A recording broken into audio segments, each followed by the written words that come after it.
Hi, my name is Desmond Surrett, and I am a current member and the incoming president of the JUFJ Board of Directors. It is my honor and my pleasure to introduce you to our keynote speaker this evening, one of this year's Heschel Vision awardees, Representative Jamie Raskin. Jamie Raskin has a long history with JUFJ.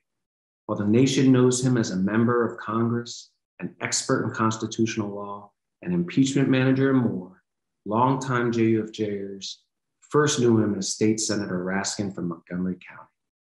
It was as state senator that he first became involved with JUFJ nearly a decade ago, as we teamed up in ballot measure campaigns for marriage equality and for a Maryland Dream Act. It was State Senator Raskin who encouraged Jacob, our executive director, to expand JUFJ's work to Baltimore and to consider legislative campaigns in Annapolis as well. It was State Senator Raskin who in 2015 joined the party at Temple Shalom when Montgomery County passed a sick leave law and entertained JUFJers with his piano rendition of Georgia on My Mind. Throughout Jamie's interactions with JUFJ and his roles in Montgomery County politics, in Maryland state politics, and now in DC and national politics, he has been a mensch, a person we could count on to choose to do the right thing and to put in the work to make it happen. Thank you for joining us tonight, Jamie, and I am honored to present you with a 2021 Heschel Vision Award and to introduce you once again to the JUFJ community. Hey everyone, it's Congressman Jamie Raskin coming at you from Maryland's beautiful 8th Congressional District. Hello to all my friends at Jews United for Justice. And hello to Jacob Feinspan. Thank you so much for your great leadership and your organizing, and thank you also to Jill Hertzler and everybody who's made this possible. I am generally kind of award averse because when you get elected to public office, people start giving you awards for things you don't deserve. I always think about how my dad used to say when we were kids, when somebody got an award, never forget that Henry Kissinger got the Nobel Peace Prize. If we can control for a certain amount of phoniness in the whole award business, we'll understand that not all of them mean the same thing. But this one means a lot to me, and I was adamant on accepting this one because I love Jews United for Justice and all of the great work that you do. And I want to express my solidarity with you. And I don't accept the award because I necessarily think I deserve it, but I hope to deserve it, and I will work to deserve it for as long as you find me able to do so and in public life. So I am happy to talk to you guys tonight just for a moment about the theme of local and state and county political organizing and struggle and the role that it plays in the overall project of making democracy work for people, making the government the proper instrument of the common good, the common man, the common woman, and also making sure that we address the multiple crises of our time, including rising authoritarianism, racism, anti-Semitism abroad and at home, and also the overwhelming problem of climate change that we need to confront. But I started my career in state politics in Maryland. I did a lot of work with JUFJ back in those days. And I got to be involved in a lot of great stuff. But I want to say that all of my work in state government was rooted in politics, grassroots politics and organizing. When I announced for the state Senate back in 2006, I was the long shot of long shots, the dark horse of the dark horses.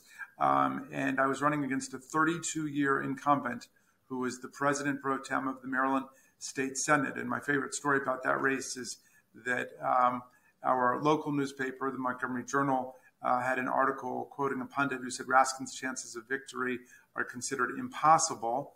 And 9 months later, we got 67% of the vote. And the Washington Post had an article quoting a pundit who said Raskin's victory was inevitable. So in 9 months, we went from impossible to inevitable because the pundits are never wrong. But I like to tell the young people in our democracy summer that in politics, nothing is impossible and nothing is inevitable. It's only possible through the democratic arts of education, organizing, and mobilizing people for change. And that essentially was the public ethos that I brought with me into the Maryland State Senate. And in fact, when I made my announcement that I was going to run, one of the issues I talked about prominently was marriage equality.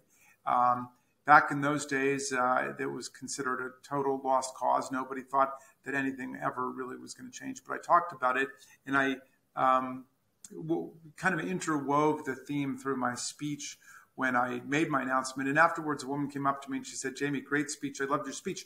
But one thing, take out everything you've got in there about gay marriage, because it's not going to happen. It's never going to happen. Even the gay candidates don't talk about it. And it makes you sound like you're really extreme, like you're not in the political center." And I was standing with my son, Tommy, at the time, and I saw him looking at me. And I tried to think of something that I could say that would be worthy of my son. I said, I appreciate your telling me that, because it makes me realize that it's not my goal to be in the political center, which blows around with the wind. It's my goal to be in the moral center, to try to find what's right the best that we can and bring the political center to us. And that's why I consider myself a progressive, and that's why I'm in politics. And so when I got to Annapolis, I got involved in a lot of causes that were considered lost causes in those days. And one of them was marriage equality. But with my friend Rich Madalino, who is the state senator from District 18, we championed marriage equality. And it was one of the great honors of my life to be able to lead the floor fight for marriage equality on the Senate floor. And, we had every manner of argument, crazy argument thrown against us. But what we had was the essential, ineradicable constitutional principle that everyone has got to be equal under the law, and everyone has got to enjoy the benefits of living in a democratic society under our Constitution. And we were able to change the law that day. We became the first state south of the Mason-Dixon line to pass marriage equality. And when it was petitioned to the ballot for a referendum, we became the first state in the union to uphold marriage equality at the polls by having a majority of the people stand with this sacred constitutional principle. And I was there at the Supreme Court about a year later when the Obergefell decision was argued.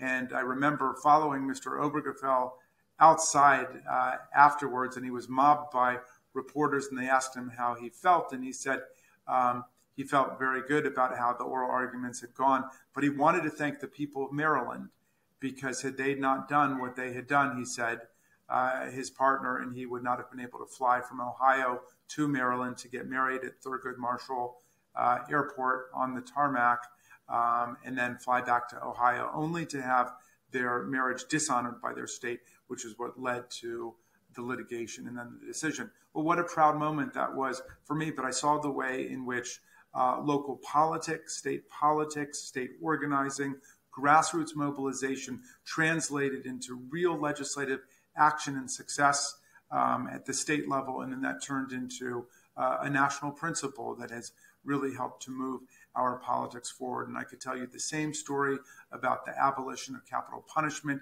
in our state after 4 centuries, that barbaric and racially unequal, erratic system, which we got rid of.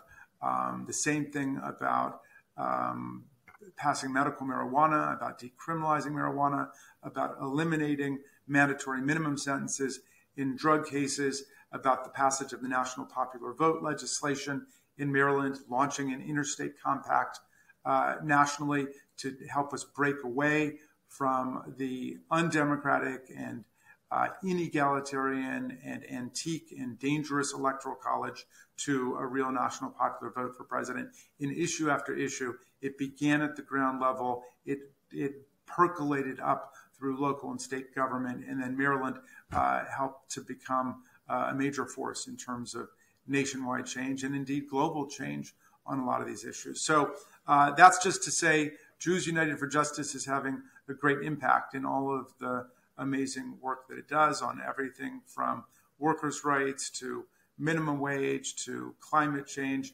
And I salute all of you.